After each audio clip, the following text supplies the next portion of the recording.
Up next on today's Wild West, we'll ride the Rocky Mountain front at Montana's beautiful Triple J Wilderness Ranch. It really is like it is in the movies. You'll meet Wyoming's acclaimed Western wildlife artist, Tucker Smith. Let's do this. Plus, some California cowboy fun. Shoot already. The Single Action Shooting Society. It's all next on today's Wild West. The Wild West. It's still out there. And we'll show you how to find it. This is today's Wild West. I love every minute of it. Robert Crosby is living the dream. Everything about it, the scenery, the people, the horses. At Montana's Triple J Ranch. Sometimes pictures just don't do it justice. You gotta just keep it in your mind. He and his wife Joanne had dreamed of coming to a Western dude ranch for years, but finally made it happen. And this is our 25th anniversary this year. Quite exciting to finally be here. Yeah. Meeting the horses and the friendly mules on the couple's first evening at the ranch. It's going to come right up and get a close-up. It's all thanks to Max Barker, who had a dream of his own, own a ranch in the American West. My grandparents vacationing when he was young and went to Wyoming, Idaho, and Montana and got the bug, wanted to come west. The Iowa farmer saw his chance when he discovered the Triple J. It was a rundown hunting and fishing lodge with a poor reputation. But Max saw potential, and in 1976, he bet that Iowa farm, sold it, and bought the Triple J. Mount Mortimer, and that marks the end of the gulch that the ranch is in. Ernie Barker was 12 years old when the family moved to Montana. I remember that it was really big, and I was from Iowa, and I didn't miss it at all after I was here a week. It took years of hard work. Used all his life savings and the sale of the farm in Iowa to pay the bills. It was tough in those first 10 years, he would have told you. But today that rundown hunting lodge is the beautiful Triple J Wilderness Ranch. Nestled in Mortimer Gulch on the Rocky Mountain front, 80 miles west of Great Falls, Montana, the Triple J sits in the middle of some truly spectacular country, which we get a taste of on our very first ride. Out the back gate, through the woods, and up to a spot known as Wedding Hill, a splendid place to tie the knot or let your own knots unwind. So nice. It's beautiful. You know, we're at the end of the road, so you can ride in any direction, and it's really land like it's always been. You can ride in the mountains, you can get out on the prairie, and you don't have to stay in a line. You can have some freedom to explore. That's our plan on this rainy morning as the Triple J crew loads up the horses for a short trip down the mountain.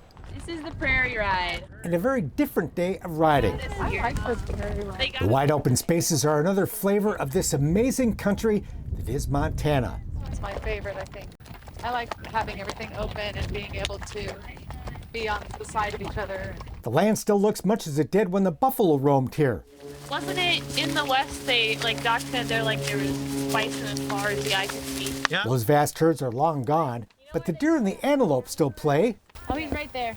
Including a very impressive pronghorn buck. They're our fastest land animal in North America. The big guy soon takes off, but along the trail we spot the skull of another. It kind of looks like antelope. Yeah, keep an eye out for sheds, actually. That's why it's great to spread out, too. A bit later, we stop to capture some other mementos. Thank you. To help us remember this unforgettable day.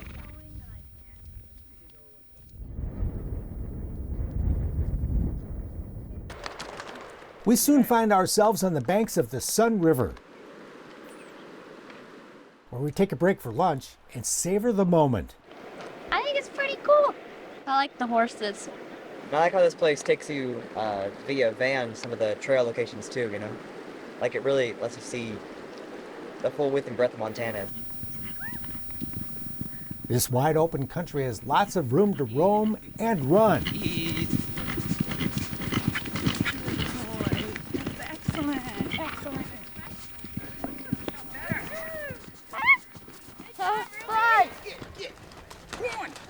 Meanwhile, back at the ranch, more horseback adventures await in the arena, team penning. The concept is simple enough. Drive 3 cows into a pen. Come on, cows. But cows don't always want to be driven. All right, now move again forward.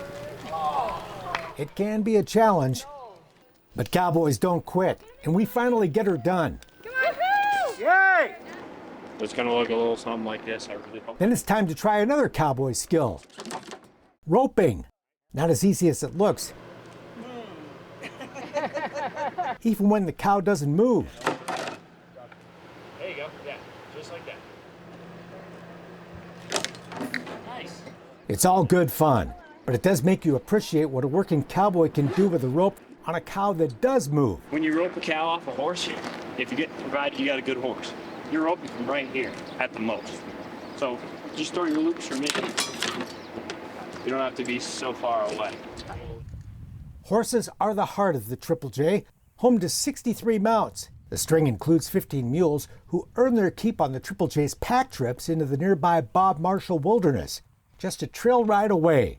The Bob, as it's known, is 1 million acres of pristine wilderness. It is spectacular. But then, so is the Triple J day ride to Hannon Gulch. Named after the horse thief, John Hannon. The view up here, it looks straight out at Sun Canyon.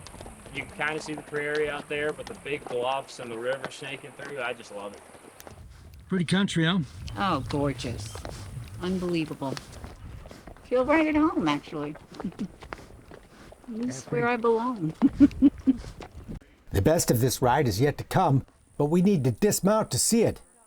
It's beautiful. I like everything in this part of Montana. It's beautiful. Oh, God, just incredible. Yeah. You feel like you're living like in this little picture book. It's like when you see sunsets and you can't believe that the color is really that amazing in real life. And you're here and you just look around and you're like, wow, it really is like it is in the movies. We're back in the saddle, down the hill, and soon looking up at the cliff we gazed down from a short time ago. The trail back along the banks of the Sun River includes reminders that this was once the hunting grounds of the Blackfeet. It's easy to think this land looks as it did when the tribes roamed here, but there have been changes, like Gibson Dam. A few of us choose to take an extra adventurous ride back to the ranch on the steep trail that climbs high above the dam. Some stimulating real estate. We live to tell. We're soon on a mellower stretch of trail alongside the picturesque lake the dam created. Yeah, I was literally just thinking about it the other day, 8 years. Alex Sudman is here for the 8th summer in a row with his sister Emma. So much fun. They make us feel at home. And her parents, Bill and Mariana. Our children have loved it, and it's just something that we've always wanted to come back to. It really feels like home away from home every year. It really is. It really feels like just a second home when we come up here, and Kim and Ernie are like family now, so.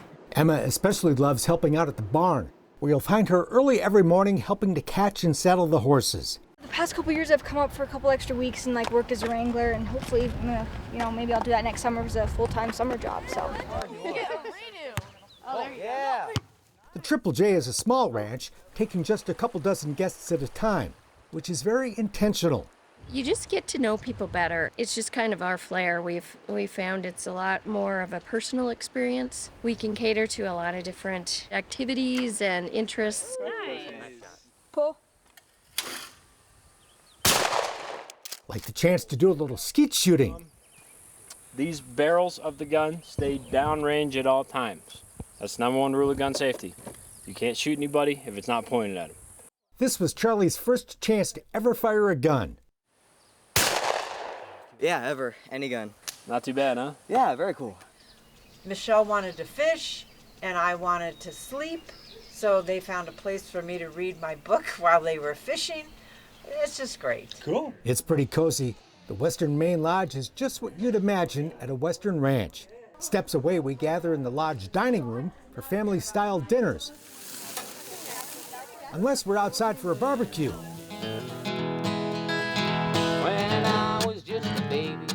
Where the guitar comes out after dinner around the campfire.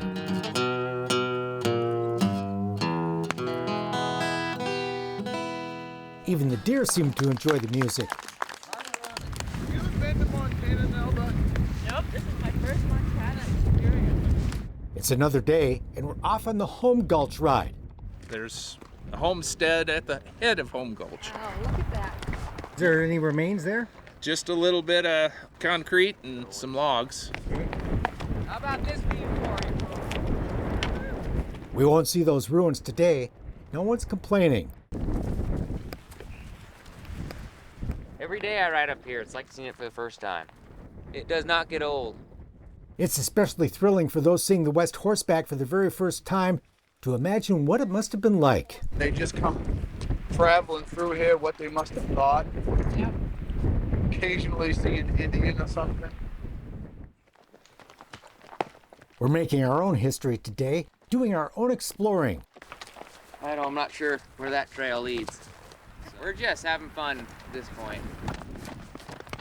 What's that peak to the right, the big one there? This right here is Castle Reef.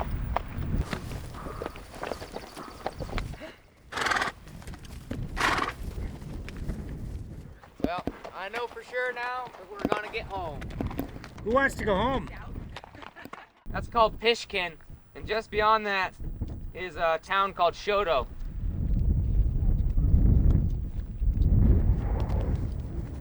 Well, it's a great view everywhere you look. It really is like riding in a postcard. Back at the trailhead, our good buddy Chet is waiting for us. Miniature Australian Shepherd. The beloved furball is part of the family at the Triple J, Chetty Atkins. and often along for the ride when we haul horses to the trailhead. And it's pretty interesting to watch how they load the horses in Ernie's industrial-sized horse trailer for the trip back to the ranch. Another day of living the dream in Montana. And Max Barker's dream will continue. His granddaughter Haley and her husband Trey will soon be the third generation of the family to take the reins. Yeah, so it's exciting for the future and to be the third generation and really to just take on a legacy and show people the beauty of Montana and continue what the Triple J has been doing for 40 plus years. Well, we're just thrilled. I think Ernie's parents would be very pleased. We enjoy one last outdoor dinner, grilled steak along the Sun River. Great week. Good people, good horses.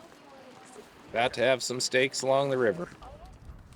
Living the dream, which you may be dreaming about when you get back home. Memories you may soon want to refresh with another trip to this special part of Montana, the Triple J Ranch.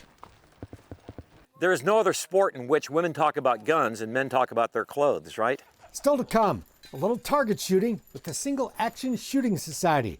But first, the Western wildlife art of Tucker Smith. Well, it's just overwhelming. It's quite a feeling for Tucker Smith. There's 90 paintings in here, and I doubt if it's a tenth of what I've done. Seeing a vast retrospective of his storied career. Sun came out, and there it was, the fog and steam in the valleys. At the National Museum of Wildlife Art in Jackson, Wyoming. I've always been completely enthralled with the natural world. The title of this show is Celebration of Nature, and I hope that shows. For nearly 50 years, Tucker's paintbrush has given viewers a close-up look at the natural world. This is some of the scenery we see in the Wind Rivers. Taking them to the unspoiled corners of the American West most people will never see.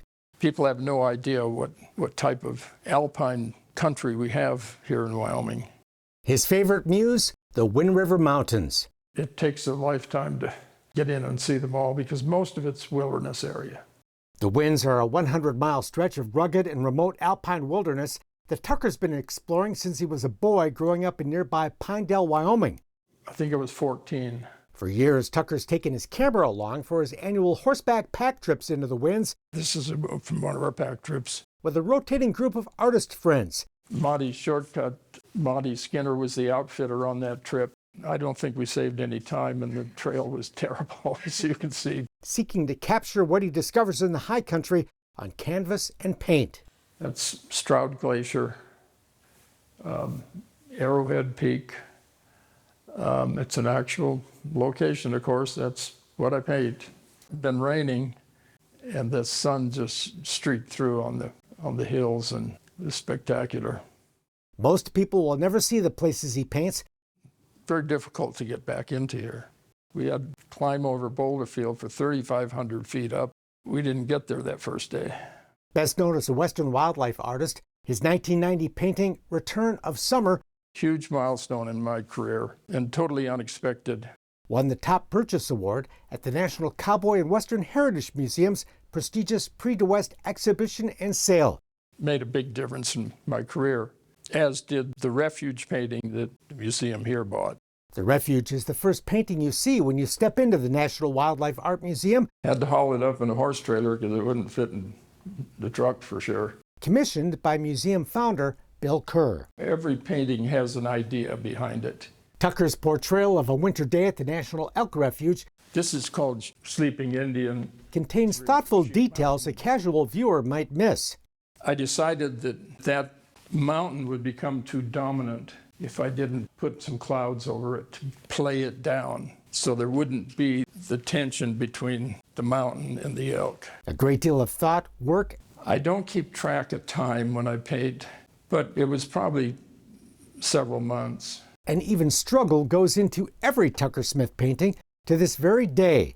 Some of the friends I go out with are so adept at handling the field studies and doing beautiful paintings, and it's always a struggle for me. Every painting is a struggle. Of course, I love doing it, but it never comes easy. It really was a struggle when he started. I wasn't ready. Growing up drawing horses, the longtime painter did not believe he could make a living as an artist, and was in his 30s when he finally left his computer programming job and, with the unwavering support of his wife Jean, threw the dice. Without Jean's 100% support, it never could have worked. You know, it was not an easy thing. The first year, I made $3,000, and we had 2 sons. Today, those 2 sons have given Tucker and Jean 7 grandkids, and it's wonderful to share this retrospective with the family. To be able to show them this exhibit meant the world to me. To explain my art, they've seen me paint, they've been in my studios, but to be able to explain it to them was a rare opportunity, and something I hope they'll remember. Smith has painted other subjects over the years, a sunset in Oslo, Norway, and a series of commissioned train paintings. All of a sudden, I became known as the train painter. I don't think I've done a train painting since then. We were able to get one of them back for the show.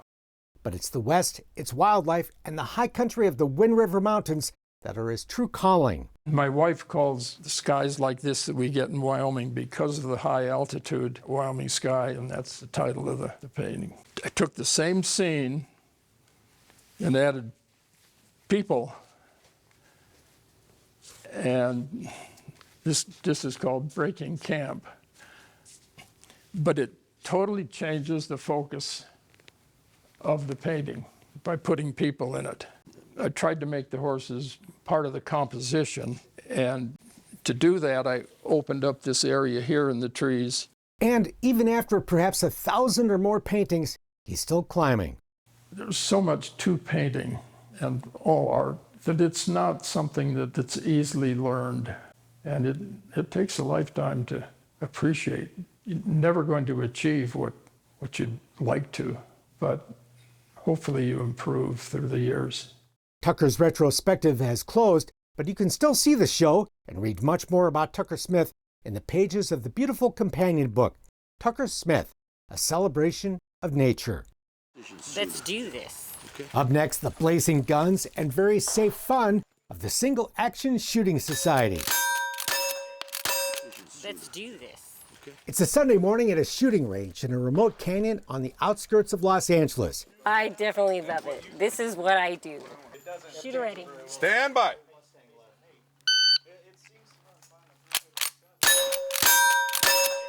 Penny Ellison, known here by her alias Penny Ante, is living her cowgirl dream as a member of SASS, the Single Action Shooting Society.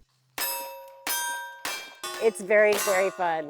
Penny is shooting here today with the Northfield Raiders, her local SASS club.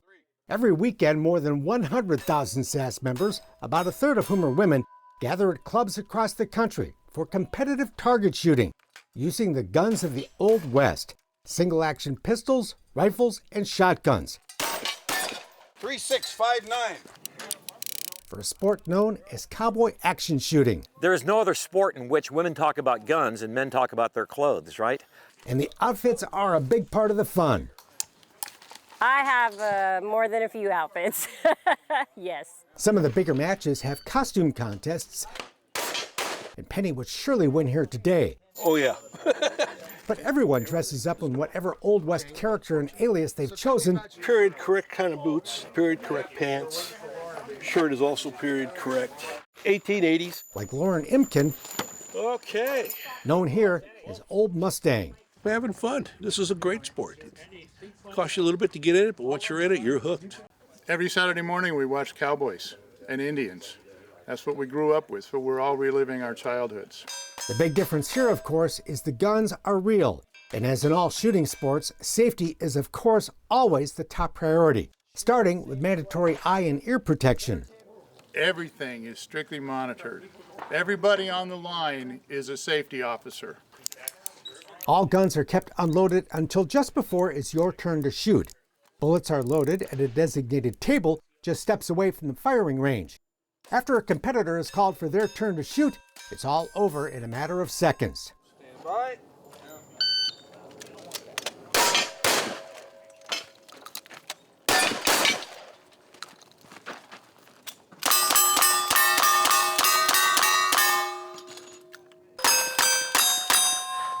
$16.92. When the shooting stops, guns are then rechecked to make sure they're empty or clear. And clear. Thank you, sir. The spent cartridges are gathered up as virtually every regular shooter reloads their empty casings instead of buying new and much more expensive ammo. And these shooters do go through lots of bullets, about 200 or more during a match divided into a series of shooting rounds known as stages. Okay, posse up. We're on stage 7. Every stage is different, and before it starts, shooters are instructed on which gun to use, in which order, and which target to hit, how many times. Shoot your pistols, 2.62. You know, it keeps the mind a little sharper because it changes. You're just not out there shooting at a target. There's a scenario and a sequence. It's all about speed, accuracy, and most of all, fun. Well, I like shooting these guns, and shooting it at a range at paper targets, it's not very interesting. This makes it much more interesting, and you're using them in a real manner.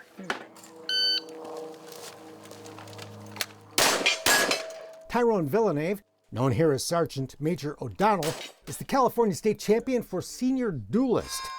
A duelist shoots one-handed. It's one of a multitude of categories SASS members compete in. Stand by. You need at least 3 different guns to play this game: a pair of single-action Colts, a rifle, and a shotgun, all from the 1800s. Most people use modern replicas, calibers ranging from 32s to 45s. Everybody carries all that heavy hardware and ammo in gun carts. This is a California legal transporting container. It comes apart. Lee Castro, Aimless Lee, built his own, designed to transport his guns and ammo in separate locked cases as required by California state law. This was clear. Staying safe and obeying the law are a given. And with that foundation, you can relax, leave the real world behind, and have fun with your cowboy friends who come from all walks of life. The main thing for me is the people. Loving, welcoming cowboys, cowgirls. We're family. And what's really cool about this sport is that everybody's willing to help each other. Loan guns, loan ammo, tell them if there's something going wrong, they try to help them. People say you come for the shooting and you stay for the people. And when you look out here, it's like walking into 1880s Montana, right? Nobody knows who you are. Nobody knows what you do. All they know is how you behave, and they care how you shoot. If you think this looks like fun and you'd like to give it a try, but you don't have any guns, no worries. This is a very friendly crowd, and they'd love to help you get started. I got started on it by being invited to shoot with the Bridgeport Vigilantes. A gentleman, he and his wife loaned me guns, ammo, and invited me to shoot, which was amazing because they didn't know me. They trusted me to be safe, and they let me shoot 6 stages with them, which was amazing. And the Old West cowboy theme that underlies all of this, known among this crowd as the Cowboy Way, is more than just a costume. You do right, you do the best you can, you do well by others. That's an underlying ethos to this entire thing, and it's one of the things that I love about it the most. Shooter ready. But be careful. I've only been doing this for 2 years. As Penny Ante will tell you, this can be habit forming. Once you do it, you're hooked. Come on out and give this thing a try. You'll find a club somewhere in your state, in your town, in your community, and all you have to do is go out there, show up and say, hey, I'd like to give this a look, or I'd like to give this a try, and I promise you, folks will put a firearm into your hand, make sure that you're safe, and make sure you have a good time. That's it for now. We're back next time with more cool stuff from today's Wild West. I'm Mark Bedore. We'll see you down the trail. For more information on the people and places featured in today's Wild West, or to order show DVDs and books, visit todayswildwest.com. Funding for Today's Wild West provided by the Leggett Foundation,